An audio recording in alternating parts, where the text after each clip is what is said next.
여러분 안녕하십니까? 오늘 동해안 산불 소식으로 시작합니다. 울진 삼척 산불이 나흘째, 강릉 동해 산불이 사흘째 이어지고 있습니다. 오늘은 바람이 다소 잦아들어서 불 끄는데도 속도가 좀 붙지 않을까 기대를 했는데 짙은 연기와 안개 때문에 헬기마저 제때 뜨지 못하면서 진화에 어려움을 겪었습니다. 먼저 김윤미 기자가 오늘 산불 상황 전해드립니다. 오늘 오전 강원도 백두대간이 짙은 연기에 휩싸였습니다. 진화 헬기에서 바라본 하늘은 마치 구름 속을 지나는 것처럼 한 치 앞도 내다보기 어렵습니다. 산불 발생 나흘째, 울진 삼척 산불의 주불은 끝내 잡히지 않았습니다. 낙엽 밑에 깔린 습기를 머금은 땅이 강한 불과 열에 짙은 연기를 내뿜었고 안개까지 겹치면서 하늘은 온통 뿌옇게 변했습니다. 짙은 연기는 근처 헬기장으로 확산되면서 헬기들이 연료를 채우고도 제때 뜨지 못했습니다. 연무가 그 산 정상 하단부로 깔려 있어서 하단부에 있는 화선은 진입하기가 불가능한 상태였습니다. 울진 삼척의 진화율은 50%에 머물렀고 화선 길이만 60km가 넘을 정도로 광범위하게 퍼져 있습니다. 오늘 완전히 끄겠다는 강릉 동해 산불의 진화율도 90% 선입니다. 산림청은 오늘 밤을 골든타임으로 보고 있습니다. 내일 바람이 남동풍으로 바뀌면 불길이 내륙으로 퍼질 수 있기 때문입니다. 산불 피해 면적도 어제보다 6천여 헥타르가 늘어난 2만 1,700헥타르로 집계됐습니다.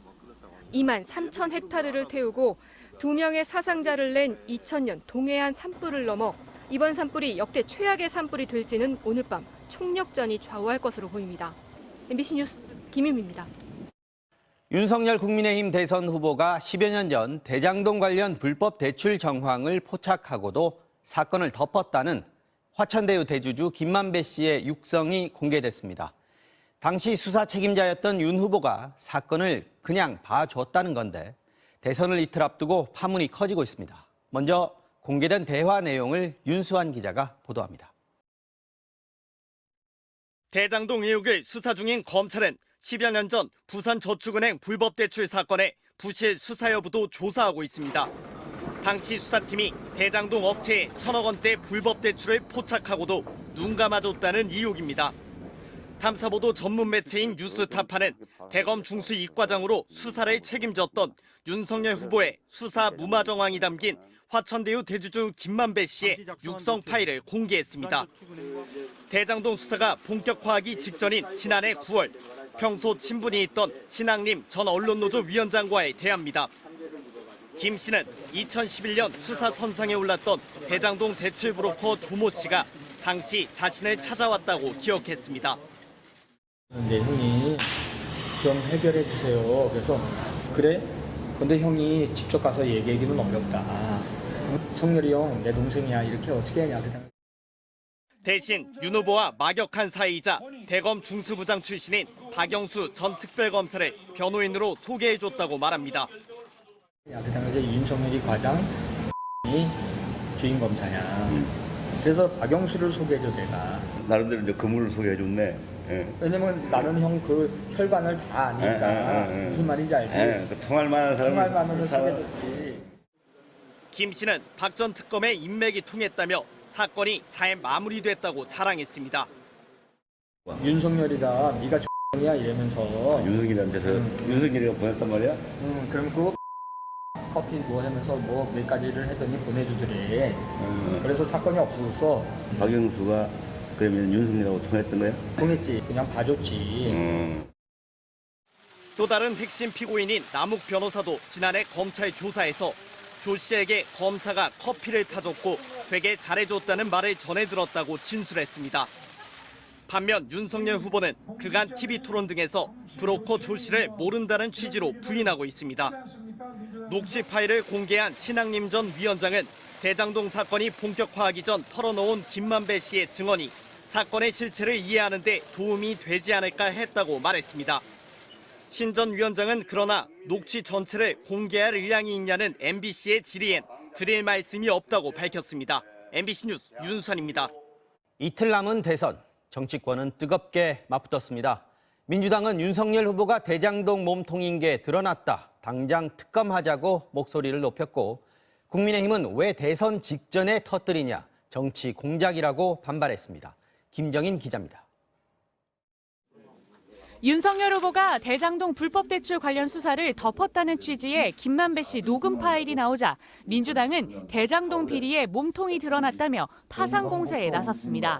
김 씨가 말했던 윤석열을 죽일 카드는 부산저축은행 봐주기 수사가 분명하다며 3차 토론회에서 윤 후보가 특검을 받지 못한 이유가 밝혀졌다고 주장했습니다.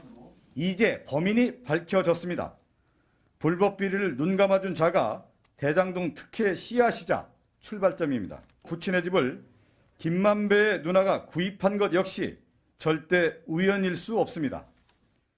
또 김 씨는 이재명 후보가 사업을 도와주기는커녕 많이 괴롭혔다고 했다며 거짓말로 국민을 속이고 이 후보에게 누명을 씌운 윤 후보는 석고대죄를 하라고 몰아붙였습니다. 이 후보도 직접 나서 적반하장과 후한무치의 생생한 현실을 널리 알려달라고 강조했습니다. 대장동 사건의 진실도 함께 드러나고 있습니다. 거짓은 참을 이길 수 없습니다. 국민의힘은 작년 9월 녹취록을 왜 지금 공개하냐며 대선 막판 여권의 정치 공작이라고 반발했습니다. 문제의 녹음 내용은 김 씨가 수사를 무마하고 이 후보를 방어하려 거짓말한 것이라면서 대출 브로커도 2011년 수사 당시 윤석열 중수이과장을 만난 적이 없다고 진술했다며 검찰 조서를 공개했습니다. 녹음 파일에 끊긴 흔적이 있다며 녹취록 조작 의혹도 제기했습니다. 짜깁기 한 흔적이 굉장히 많이 있습니다. 민주당 이재명 후보 측의 가짜 뉴스와 여론 조작, 흑색 선전, 표심 왜곡이 도를 넘어서 윤석열 후보는 김만배 녹취록에 대해서는 직접 언급 없이 대장동 비리의 몸통은 이 후보라며 공세를 이어갔습니다. 단군일에 이런 부정부패가 있습니까?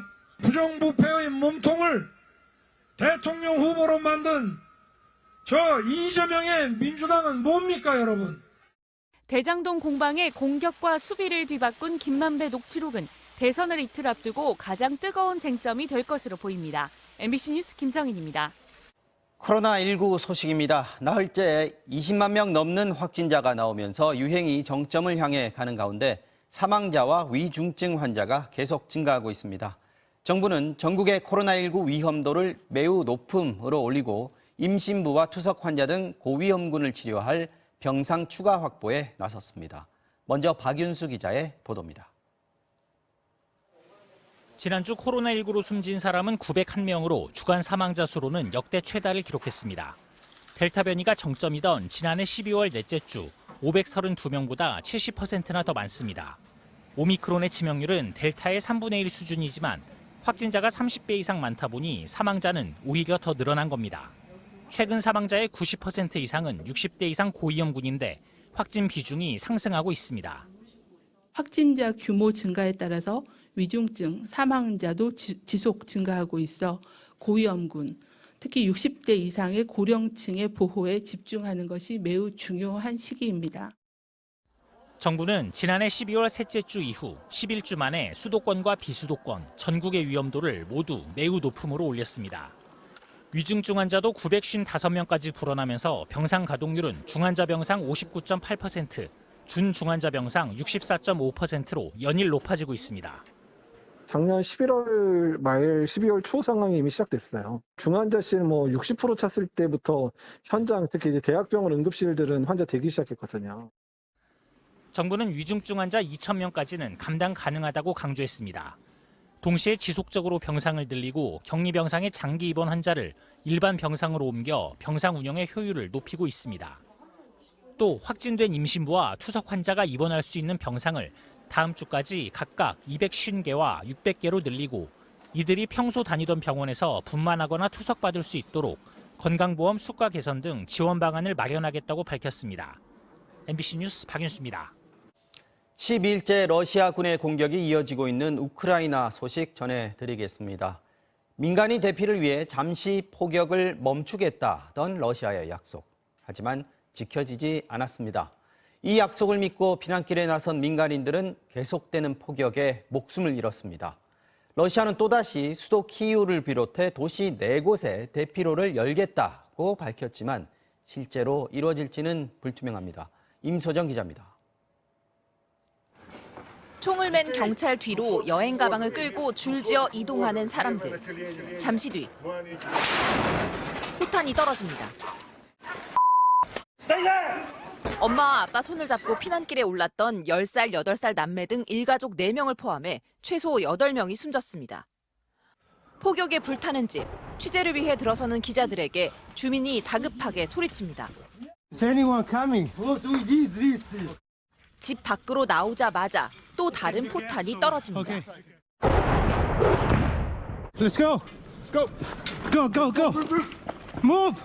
아이의 손만 잡고 피난을 나선 사람들은 쏟아지는 포탄에 몇 번이고 길에 엎드렸다 달리기를 반복합니다.